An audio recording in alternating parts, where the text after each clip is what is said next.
Assalamualaikum, balik lagi di Nyocoti Film bareng YOLO Channel. Sesuai requestan kalian, kali ini kita akan ngebahas sebuah film dari tahun 2019 silam. Oke geng, bagi kalian yang baru aja gabung silahkan tekan subscribe ya. Karena dengan subscribe, kalian telah membantu channel ini untuk lebih berkembang. Nyamankan posisi kalian dan yuk kayak digas.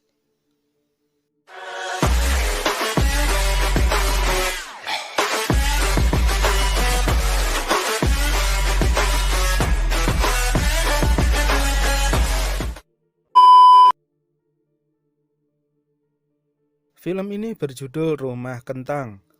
Di awal film, kita diperlihatkan kepada seorang penulis novel bernama Adrian, sedang melakukan jumpa pers dengan didampingi istrinya yang bernama Sophie. Scene beralih memperlihatkan Adrian yang sedang berbincang dengan bos Bisma penyalur buku novel miliknya.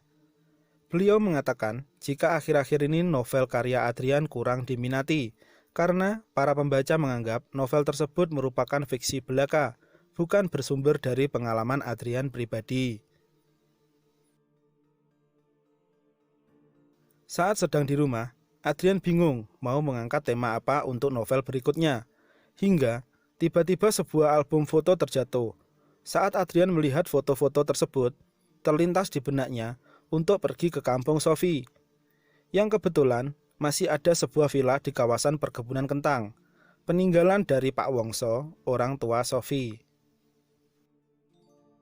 Mungkin di sana bisa mendapat inspirasi, ujar Adrian. Singkatnya, Adrian sekeluarga berangkat pergi ke kampung halaman Sophie. Di sini kita melihat ada Wak Mirah, lalu ketiga anaknya Adrian, yaitu Nina, Nala, dan Bayu. Di tengah perjalanan, tiba-tiba mereka dihadang oleh bapak-bapak yang berpakaian serba hitam. Lalu bapak-bapak tersebut menawarkan mainan khas daerah tersebut. Beliau juga menawarkan sebuah jimat untuk perlindungan diri, karena beliau memandang Adrian sekeluarga adalah pendatang baru di kampung tersebut. Adrian yang orang kota tentu tidak percaya dengan hal yang begituan. Mereka pun menolak tawaran bapak-bapak tersebut, lalu melanjutkan perjalanan. Singkatnya, mereka sudah sampai di villa perkebunan kentang. Di sana mereka disambut oleh Bidarti. Bidarti adalah orang yang mengasuh Sophie saat Sophie masih kecil dulu. Nina dan kedua adiknya langsung bermain di perkebunan kentang ditemani oleh Wak Mirah. Saat sedang asyik bermain di kebun, Nina melihat pintu sebuah gudang di kebun tersebut terbuka. Nina pun pergi mendekatinya. Saat akan melihat ke dalam, tiba-tiba Nina dikagetkan oleh ibunya. Lalu, Sophie mengajak ketiga anaknya masuk ke dalam gudang tersebut. Ternyata, itu bukanlah gudang, melainkan sebuah tempat untuk memasak sup kentang saat musim panen tiba. Di sana juga terlihat sebuah kuali yang super besar. Scene beralih pada malam hari. Sophie mendatangi Nina di kamarnya. Setelah ngobrol sebentar, Sophie pun pergi dan menyuruh Nina segera tidur. Beberapa saat kemudian, Nina terbangun dan dia kaget melihat ibunya berada di sampingnya. Lalu, ibunya mengajak Nina pergi jalan-jalan keluar. Tanpa rasa curiga sedikit pun, Nina mengikuti kemana ibunya pergi. Nala pun juga terbangun dan melihat Nina berjalan di tengah perkebunan kentang malam-malam. Bergegas dia menemui ibunya yang sedang bersama ayahnya di ruang kerjanya. Loh, jadi yang bersama Nina tadi siapa dong? Nina terus mengikuti orang tersebut. Nina sama sekali nggak menyadari jika itu bukanlah ibunya. Lalu, Nina pun diajak masuk ke dalam gudang tempat memasak sup kentang tadi. Di dalam, tiba-tiba tungku api menyala, dan di dalam kuali besar tadi telah berisi penuh air dan kentang. Dan dari dalam kuali tersebut keluarlah seorang hantu bocil yang menakutkan. Karena nggak melihat ke belakang, Nina pun terjatuh. Lalu hantu bocil tersebut menyeret Nina naik ke atas menuju kuali raksasa.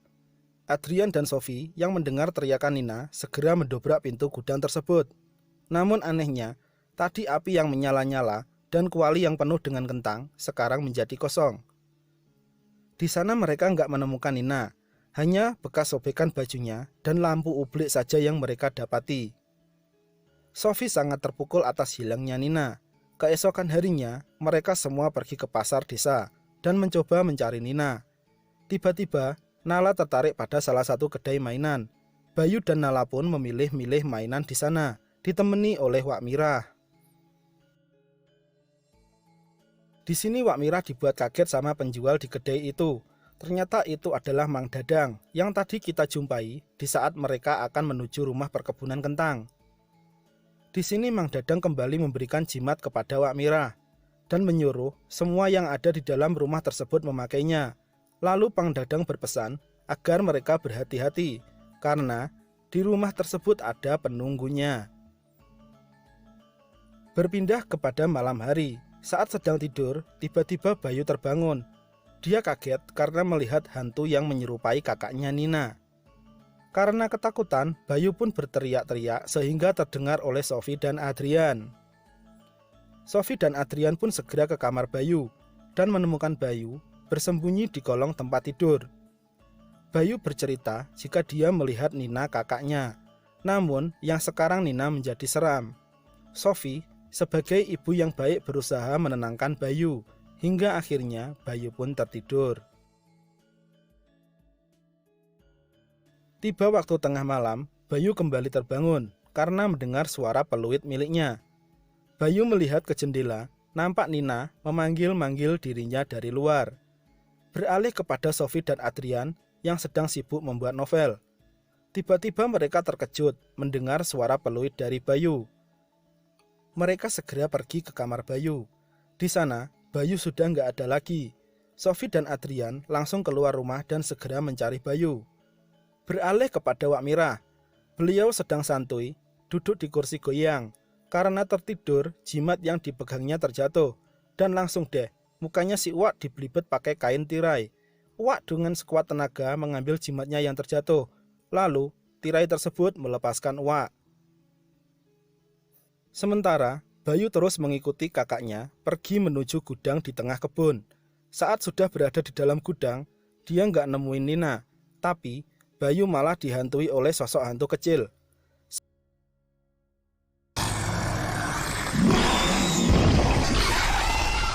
Bayu! Sementara itu, Sofi dan Adrian mendengar teriakan Bayu berasal dari dalam gudang. Saat Sofi dan Adrian masuk ke dalam, ternyata di dalam nggak ada siapa-siapa. Mereka hanya mendapati peluit milik Bayu terjatuh dan ada bercak darahnya. Adrian sangat marah dan menendang sekeranjang kentang. Tanpa sengaja, mereka melihat sebuah pintu rahasia menuju bawah tanah. Mereka berdua pun segera masuk, dan betapa terkejutnya mereka. Di dalam ruangan tersebut penuh dengan sesajen-sesajen yang masih baru. Tapi mereka nggak mengetahui siapa yang meletakkan sesajen-sesajen tersebut. Keesokan harinya, Wak Mirah memberitahukan kepada Sofi agar memakai jimat pemberian dari Mang Dadang. Namun, Sofi menolak dan malah membuang jimat-jimat tersebut. Pada malam harinya, Sofi yang tidur dengan Nala tiba-tiba terbangun, lalu melihat keluar. Di luar, dia melihat samar-samar seperti Bayu dan Nina. Seketika Sofi pun turun dan mengikuti. Namun, tiba-tiba bayangan tersebut menghilang saat Sofi menyalakan lampu. Beralih kepada Wak Mirah yang juga terbangun secara tiba-tiba karena mendengar suara-suara aneh.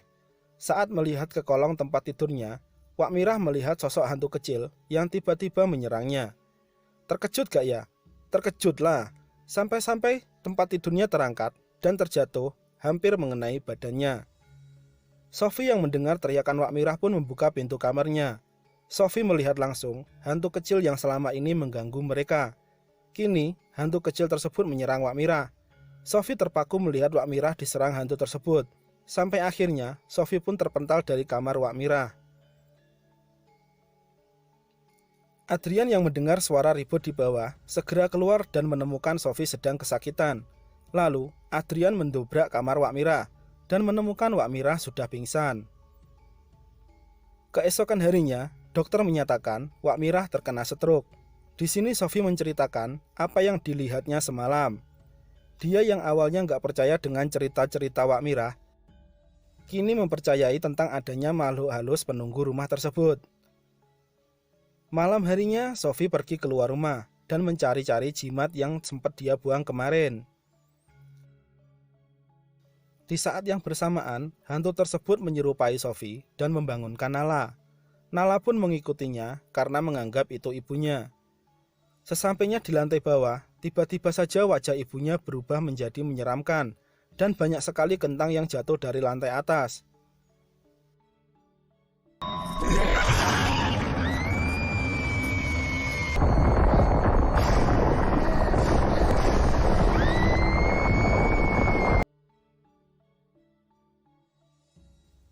Sofi yang mendengar teriakan Nala segera masuk ke dalam rumah. Begitu juga Adrian. Mereka kaget karena di dalam rumah dipenuhi oleh kentang. Lalu, mereka menemukan lagi sebuah ruangan di balik tumpukan kentang-kentang. Mereka pun masuk ke dalam. Betapa terkejutnya mereka, di dalam ruangan tersebut banyak sekali mayat-mayat bergelimpangan. Sofi dan Adrian melihat Nala sedang terikat dan di sampingnya ada seekor hantu yang seakan-akan sudah siap memakannya. Sofi pun berteriak-teriak histeris memanggil-manggil Nala. Tiba-tiba saja mayat-mayat yang tadi bergelimpangan kini semua bangun dan hendak menyerang mereka. Adrian berusaha menahan mereka. Lalu, Sofi teringat pada jimat yang tadi sudah diambilnya. Sofi mengarahkan jimat tersebut ke mereka, dan mereka pun ketakutan dengan jimat tersebut. Sofi kemudian menggunakan jimat tersebut untuk membebaskan Nala. Lalu, mereka keluar dari ruangan tersebut. Di sini, Wak Mirah meminta Sofi untuk menemui Mang Dadang. Keesokan harinya, Sofi dan Adrian menemui Mang Dadang dan menceritakan keadaan Wak Mirah saat ini. Sofi bertanya pada Mang Dadang tentang masa lalu rumah tersebut. Mang Dadang pun bercerita, dulu Pak Wongso atau orang tua Sofi ini sangat miskin, tak pernah berhasil panen kentang. Hingga suatu ketika, mereka memutuskan untuk pergi ke dukun dan meminta pesugihan. Di mana mereka harus bersekutu dengan setan yang menyaratkan harus disertai tumbal anak manusia. Hingga suatu ketika, ada seorang warga yang merasa malu memiliki anak yang cacat. Lalu, dia dengan sengaja menumbalkan anaknya sendiri kepada Pak Wongso. Dan lebih parahnya, setelah dibunuh, jasad anak tersebut dimasukkan ke dalam kuali besar bercampur sup kentang. Lalu, Pak Wongso dan Bu Wongso memakannya. Setelah syarat-syarat terpenuhi, seketika Pak Wongso menjadi kaya raya dan selalu berhasil setiap kali panen. Namun, lambat laun setan tersebut kembali meminta tumbal. Karena takut terjadi apa-apa pada Sofi, Pak Wongso ditemani Mang Dadang mengantarkan Sofi kepada Wak Mirah. Setan tersebut marah karena Pak Wongso tak mampu memenuhi permintaannya. Maka dari itu, setan tersebut membunuh keduanya, lalu balik lagi ke alamnya. Dan yang jadi permasalahan sekarang adalah arwah si bocah yang ditumbalkan itu gentayangan. Dia sakit hati, dendam kesumat kepada siapa saja yang menumbalkannya. Dia juga benci kepada siapa saja yang menempati rumah kentang tersebut. Mang Dadang memberikan sebuah buku kecil berisi tuntunan ritual untuk memanggil hantu bocah kecil tersebut untuk menanyai apa urusan dunia yang belum diselesaikannya.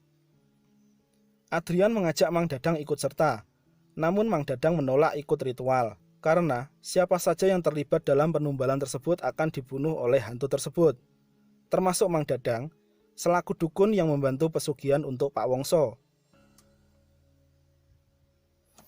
Singkatnya, Sofi dan Adrian melakukan ritual pemanggilan hantu bocah tersebut di dalam gudang perkebunan. Pemanggilan tersebut berhasil. Hantu tersebut berkata, dia akan membunuh siapa saja yang menempati rumah tersebut. Dia juga mengatakan, dia akan mengembalikan Nina dan Bayu, lalu menghentikan dendamnya jika Sofi dan Adrian bisa mendatangkan ibunya kepadanya.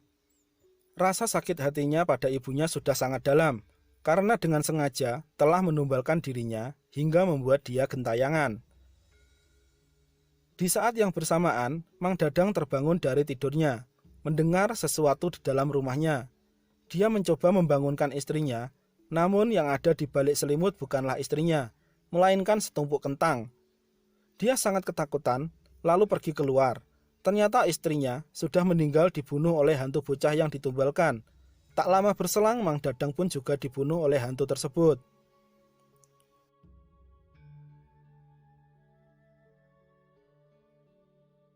Beralih pada Sophie. Sophie menemui Wak Mirah. Tiba-tiba Wak Mirah meminta Sophie memasukkan jimat ke dalam mulutnya.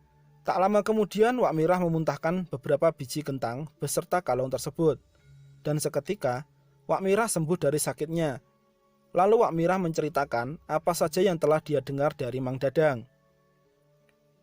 Hantu tersebut sebenarnya mencari-cari ibunya.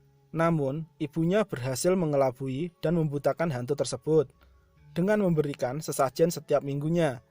Jadi orang tersebut masih hidup sampai sekarang dan masih berkeliaran di sekitar mereka. Mang Dadang juga menyuruh agar menghancurkan sesajen-sesajen yang sudah diletakkan agar arwah tersebut bisa mengetahui keberadaan ibunya. Seketika Sophie teringat pada sesajen-sesajen yang berada di gudang. Lalu Wak Mirah menyuruh Sophie untuk mengantarkan dia ke gudang. Beralih kepada Adrian dan Nala.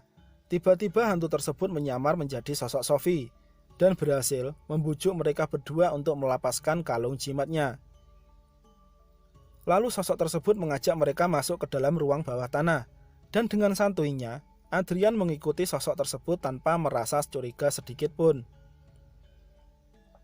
Sementara itu, Sophie dan Wak Mirah masuk ke dalam gudang dan melihat sesajen-sesajen yang baru.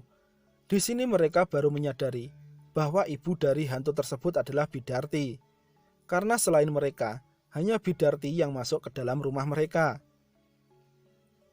Beralih kepada Adrian, sesampainya di dalam, sosok Sophie tiba-tiba memuntahkan beberapa kentang, lalu berubah wujud menjadi hantu bocil. Adrian yang kaget langsung mengajak Nala lari keluar. Namun, mereka dihadang oleh hantu tersebut, dan tiba-tiba mayat-mayat yang ada di ruangan tersebut bangkit. Melihat ada sebuah pintu, Adrian pun menjebol pintu tersebut, lalu masuk ke dalam lorong kecil di sana.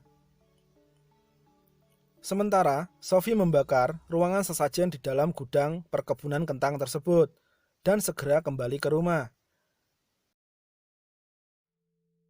Adrian terus masuk ke dalam lorong kecil tersebut, tanpa mengetahui kemana mereka akan pergi.